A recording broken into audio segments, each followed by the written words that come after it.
Hello everyone. सो आज मैं बात करने वाला हूँ हाइपोथेकेशन एडिशन। इट मीन्स जो फाइनेंशियल एडिशन कहते हैं, और वो हमारे लिए क्यों मैंडेटरी है और क्या इम्पैक्ट पड़ते हैं उसके, मतलब क्या उसके पॉजिटिव पॉइंट है और क्या नेगेटिव पॉइंट है।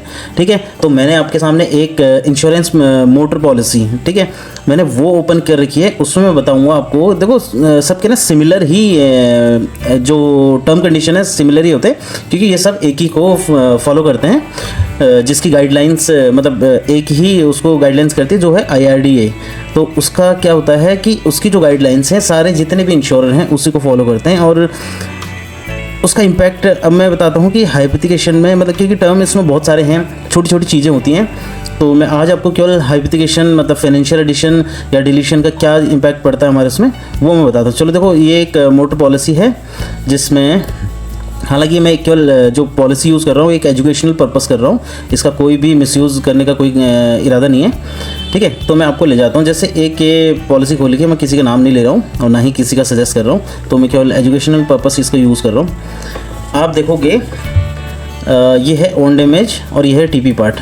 ठीक है, और मोस्ट प्रॉब्ली मैं आपको सजेस्ट करूँगा, सजेस्ट क्या मतलब बहुत सारी कंपनियां, क्या मोस्ट प्रॉब्ली जितनी भी कंपनियां होती हैं, हमें कौन सी पॉलिसी में, जैसे हम इसको सिंगल ओन डैमेज भी ले सकते हैं और थर्ड पार्टी भी ले सकते हैं। तो जैसे हम अपने व्हीकल के लिए मतलब, और जो ऑनलाइन चढ़ेगी वो थर्ड पार्टी ही चढ़ती है, OD पॉलिसी का कोई चक्कर नहीं है वाहन पर चढ़ने का। ठीक है, अगर आपकी सेम कंपनी से है जो मैंने पॉलिसी ओपन कर रखी है, तो आपको यहाँ पे दिखेगा, और मोस्ट प्रॉब्ली हर कंपनी का दिखता ही है, ऐसा ही दिखता है सिमिलरली। ठीक है, तो आपको ये देखो यहाँ पे दिखा, मैं आपको हाईलाइट कर देता हूँ। यहाँ पे आपको दिख जाएगा, यहाँ पे मेरे कर्सर देख लीजिएगा कि ये लिखा हुआ है under hire purchase hypothecated lease agreement with NA। ये तो नन दिखा रहा है, मतलब ये इसको ये नहीं है, मगर यहीं पे नाम दिखाता है अगर किसी का फाइनेंशियल है इसमें। और फाइनेंशियल का मैं आपको बता दूं कि भाई फाइनेंशियल क्यों ज़रूरी होता है ऐड कराना। और जो भी कंपनी होती है, जैसे जो भी आपका फाइनेंशियल होगा या आपका जो आपको लोन दे रहा कंपनी, मतलब तो वो आपको क्यों मैंडेटरी करवाता है इसमें। तो इसका बेसिक कॉन्सेप्ट यही होता है, at the time of claim. देखो सपोज़ आपने एक न्यू व्हीकल ली और आप उसे एक लोन पे लेना चाह रहे हैं। ठीक है, मैं सिंपल भाषा में बता रहा हूँ कि आप उसे लोन पे लेते हैं, और लोन पे लेने का मतलब ये हो गया कि भाई आप एक हिसाब से उधारी पे चला रहे गाड़ी, अभी आपने उसकी पूरी पेमेंट करी नहीं है। और अगर पूरी पेमेंट करी नहीं है तो आपकी व्हीकल पूरी हो नहीं सकती ना पूरी तरीके से, आपने केवल डाउन पेमेंट करी होगी। तो इसलिए कंपनी क्या करती है, जो आपका फाइनेंस करती है कंपनी, जो आपको लोन उधार देती है, वो करती है, वो कहती है कि भाई आप मेरा नाम इसमें ऐड करवाओ, ताकि जब क्लेम आए। और इंश्योरेंस का टर्म क्या कहता है कि भाई आपकी जो पॉलिसी है, आपका जो व्हीकल का पॉलिसी है, उसको अगर वो क्लेम आ रहा है वो केवल इंश्योर्ड को ही जाए, रेदर कि वो भाई मतलब कि वो पॉलिसी में फाइनेंशियल ऐड ना हो।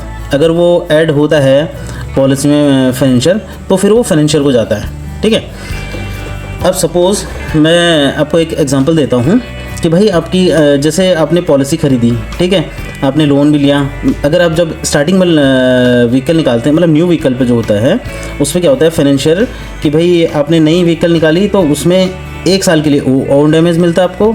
और किसी किसी गाड़ी में, ये गाड़ी के टर्म पे होता है कि भाई किसी गाड़ी में 3 साल के लिए और किसी गाड़ी में 5 साल के लिए। ठीक है, TP पार्ट मिलता है, मतलब इट मीन्स थर्ड पार्टी। तो इस केस में जब हम ओन डैमेज का वो करते हैं, तो हम क्या करते हैं कि भाई नीचे मतलब इस पॉलिसी में हाइपोथेकेशन ऐड करवा लेते हैं, मतलब फाइनेंशियल का नाम ऐड करवा लेते हैं। अगर उसमें गाड़ी में क्लेम आया तो भाई, तो उसमें उस केस में क्या होता है कि आपको जो क्लेम देगी इंश्योरर, तो वो आपको नहीं बल्कि उस कंपनी को देगी जिसने आपको लोन दिया था, और उसमें से मोस्ट प्रॉब्ली आपको एक छोटा सा अमाउंट आपको भी मिलेगा। ठीक है, बाकी जो सेटलमेंट वाला पार्ट होगा वो केवल फाइनेंशियल, जो आपका फाइनेंशियल है उसको दिया जाएगा, क्योंकि व्हीकल उसके नाम पे है अभी। ठीक है, तो ये होता है कि हमारे पॉलिसी में ऐड क्यों करवाते हैं, जो फाइनेंशियल होता है वो अपना नाम क्यों चढ़वाता है। ठीक है, और इसका नेगेटिव इम्पैक्ट भी यही है। ये तो हो गया पॉजिटिव इम्पैक्ट कि भाई चलो ठीक है, आपका रिस्क कवर है और आपकी व्हीकल तो कवरेज अंडर कवरेज चल रही है, और आपको क्या है कल के दिन में क्लेम आता तो उतना ज़्यादा आपको परेशान होने की ज़रूरत नहीं है। उसमें आपका फाइनेंशियल आधे से ज़्यादा मदद कर देता है, ठीक है, क्योंकि वो आपको सपोर्ट भी कर देगा कि भाई आप जाओ, वहाँ जाओ, कंपनी के पास ऐसे जाओ और क्लेम के लिए ये करो वो करो। आप फाइनेंशियल कंपनी से हेल्प ले सकते हैं। और अगर आप फाइनेंशियल मतलब अगर आप आपकी व्हीकल का फाइनेंस ख़त्म हो चुका है, ठीक है, अगर आपके व्हीकल का फाइनेंस ख़त्म हो चुका है, मतलब लोन ख़त्म हो चुका है, तो आप क्या करेंगे, आप फाइनेंशियल के पास जाओ, वहाँ से भाई form 35 along with NOC letter, ठीक है। एनओसी क्या होता है, नो ऑब्जेक्शन सर्टिफिकेट, ठीक है। तो वो क्या करना पड़ेगा आपको, वो लेना पड़ेगा फाइनेंशियल को, आपको बोलना पड़ेगा, क्योंकि समटाइम क्या होता है कि फाइनेंशियल देता हर कोई है। अगर आपका लोन क्लोज हुआ है तो एनओसी मैंडेटरी है कल, और एनओसी लेने का पर्पस ये होता है कि भाई कल के दिन में अगर फाइनेंशियल जो फाइनेंसर है उसने कह दिया कि भाई इसने हमारा लोन नहीं दिया, उस टाइम पे आपको वो एनओसी लेटर मदद करेगा कि भाई नहीं, मेरे पास लेटर है, आपने इशू किया हुआ है, तो मैंने इसको प्रॉपरली पे किया हुआ है। तो आपको किसी भी तरीके का वो परेशानी में नहीं डाल सकता financial. Otherwise most probably cases में कभी कभी झूठा केस बना देते हैं ना, तो उससे बचने के लिए एनओसी लेटर आपके पास होना चाहिए।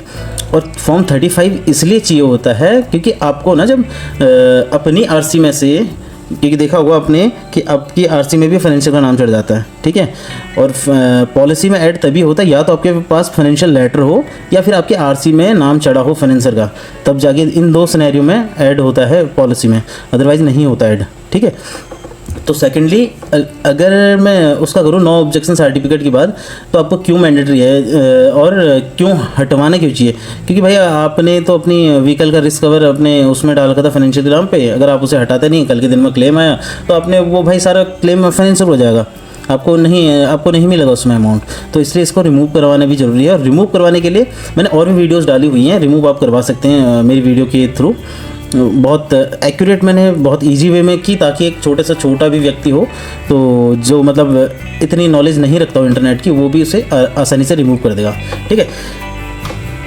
अब इन सिनेरियो में कुल मिला के जो हमारा निकलता है कि भाई हमें आरटीओ को क्या डॉक्यूमेंट चाहिए क्या नहीं चाहिए, वो सारे मैंने लास्ट वाले वीडियो में आपको शायद मैं इसमें लिंक लगा दूँ, उसका आपको डिस्क्रिप्शन में दिख जाएगा, तो उसमें आपको काफ़ी हेल्प हो जाएगी।